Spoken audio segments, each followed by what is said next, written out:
연방정부가 전 국민 집단 면역 달성을 위해 코로나19 백신을 맞지 않으려는 사람들의 백신 접종을 촉구하고 나섰습니다. 저스틴 트루도 총리는 27일 정례 기자회견에서 현재 캐나다는 자격이 있는 모든 캐나다 거주인들에게 접종할 충분한 백신 물량을 가지고 있다며 미접종자들은 하루빨리 백신을 접종해달라고 독려했습니다. 캐나다의 코로나19 1차 백신 접종률은 26일 기준 79.66%로 이중 2차 접종률은 56.3%에 달하고 있습니다. 인구 대비 접종률로 따지면 캐나다는 G7 국가 중 접종률 1위입니다.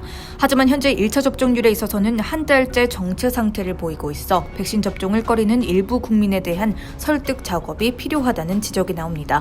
트루도 총리는 이날 캐나다의 백신 접종 가능 인구 3,300만 명이 백신 접종을 완료할 수 있는 양인 6,600만 회분의 물량이 드디어 모두 확보되었다며 백신 물량이 충분히 공급된 만큼 더 이상 접종을 하지 않을 핑계는 없다고 강조했습니다. 연방정부는 이번 주에 500만 회분의 백신 물량이 캐나다에 도착하게 되면 캐나다의 총 백신 물량은 6,600만 회분을 넘어설 것으로 보고 있습니다. 현재까지는 3,300만 명 중 2,600만 명 이상이 백신을 맞은 상태입니다. 트루도는 최근 국내 신규 확진자의 대다수가 예방접종을 받지 않았거나 부분적으로 접종을 받은 사람에게서 발생하고 있다며 1년 반 동안 최전방에서 힘써온 의료 종사자들을 위해서라도 백신을 접종해 줄 것을 거듭 당부했습니다. 한편 델타 변이 바이러스가 폭발적으로 확산하고 있는 일부 유럽에서는 백신을 맞지 않으려는 사람들을 유도하기 위해 사실상 접종 의무화를 강제하고 있습니다. 프랑스, 그리스, 이탈리아 등 유럽 국가에서는 앞으로 식당이나 카페 등을 비롯해 여러 사람이 모이는 실내 공간 출입 시 백신을 맞았다는 증거인 그린 패스를 제시해야 합니다. 이러한 백신 접종 의무화 움직임은 미국 일부 주에서도 확산하고 있는데 최대 도시 뉴욕시와 캘리포니아주는 소속 공무원 등을 대상으로 백신 접종을 의무화하기로 했고 같은 날 미국 보훈부에서 연방기관 중 처음으로 소속 직원들의 코로나19 백신 접종을 의무화했습니다. 캐나다의 경우는 이러한 움직임은 보이고 있지 않지만 트루도 총리는 이날 백신 미접종자들에 대해 앞으로 해외여행과 같은 기회는 잡기 힘들 것이라고 경고했습니다. 다음 소식입니다.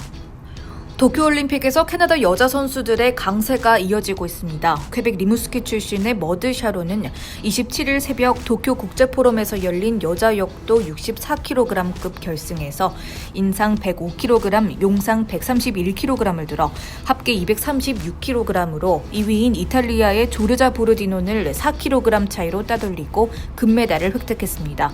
캐나다가 올림픽 역도에서 금메달을 차지한 것은 이번이 두 번째였고 이번 올림픽 캐나다 선수단의 두 번째 금메달이기도 했습니다. 인상에서 참가 선수 중 가장 무거운 무게였던 105kg을 깔끔하게 성공한 샤로는 용상 1차 시도에서 128kg에 도전했지만 실패했습니다. 그러나 2차 시도에서 128kg에 성공한 후 3차 시도에서 131kg도 들어올리며 1위 자리를 지킬 수 있었습니다. 수영과 유도에서도 캐나다의 메달이 추가됐습니다. 온타리오 라살 출신의 카일리 마스는 26일 저녁에 열린 여자 수영 배영 100m 결승에서 57초 5위의 기록으로 호주의 케일리 맥커운에 이어 은메달을 차지했습니다. 캐나다의 이번 올림픽 수영 세 번째 메달이었습니다. 퀘벡 생투베흐의 캐서린 부슈민 피나르드는 여자 유도 63kg급에서 동메달을 차지하며 전날 57kg급에서 은메달을 따낸 제시카 클림카이트에 이어 유도에서 두 번째 메달이 나왔습니다. 또한 캐나다 여자 소프트볼 팀은 3, 4위 결정전에서 멕시코를 3대2로 꺾고 동메달 추가에 성공했습니다. 소프트볼에서 캐나다가 메달을 차지한 것은 이번이 처음이었습니다. 캐나다는 올림픽 4일차까지 총 8개 메달을 따내면서 메달 집계 순위에서 8위로 점프했고 모든 메달이 여자 선수들에게서 나오고 있습니다. 다음 뉴스입니다. 이번 주 BC주 일대의 최고 기온이 30도 중반까지 치솟는 등 또 한 번의 무더위가 이어질 것으로 보입니다. 캐나다 기상청은 26일 오전 특별 기상 성명을 통해 이번 주 후반 들어 BC주 일부 지역에 무더위가 다시 찾아올 것으로 예측된다고 발표했습니다. 이번 특별 기상 발표는 프레이저 캐년 포함 11개 지역 및 100마일 하우스를 대상으로 내려졌습니다. 성명에 따르면 이중 프레이저 캐년과 톰슨 오카나간 쿠트니 남부에서는 이번 폭염으로 최고 기온을 기록할 것으로 예상됩니다. 기상청은 비시주 남부 내륙에 걸쳐 고기압 마루가 강하게 형성되면서 낮 최고 기온이 30도 중반에서 최대 30도 후반까지 상승할 것으로 보인다며 이번 주 수요일부터 토요일까지 일부 지역에 폭염주의보가 발령될 수 있다고 예고했습니다. 이번 폭염은 지난 6월 말에 경험했던 열도만큼 높은 기온을 나타낼 가능성은 적지만 대다수 내륙 지역의 산불 위험 등급이 이미 최고 수준이라는 점을 고려하면 매우 우려되는 사안입니다. 기상 전문가들은 이번 폭염으로 새로운 산불이 발생할 위험이 높고 현재 진행되고 있는 산불의 강도 역시 세질 것으로 보고 있습니다. 더불어 내륙에서 해안 지역으로 산불 연기가 유입될 가능성 또한 높다는 지적입니다.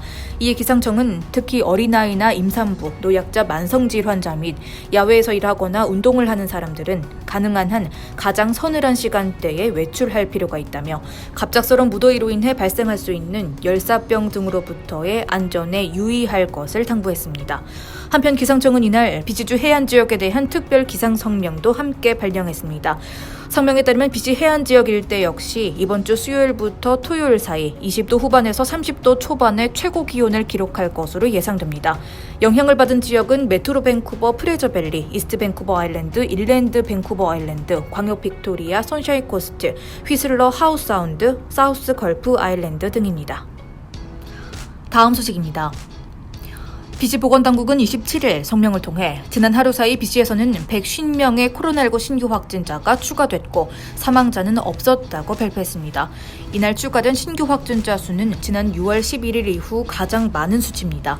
보건지역별 신규 확진 사례는 프레이저 보건지역에서 32건, 밴쿠버 코스탈 보건지역에서 17건, 인테리어 보건지역에서 95건, 그리고 북부와 아일랜드 보건지역에서 각각 3건이 추가됐습니다. 비시주 실확진자 수는 전날보다 100명 가까이 늘어난 783명으로 보고되고 있는 가운데 실확진자 중에서 44명이 병원에서 치료를 받고 있고 이 중 22명은 중환자실로 옮겨졌습니다. 27일 기준 비시주 성인의 81.7%와 12세 이상의 80.7%가 최소 1회차 코로나19 백신 접종을 받았으며 비시주 성인 백신 접종 완료율은 65.3%, 12세 이상의 접종 완료율은 62.3%입니다.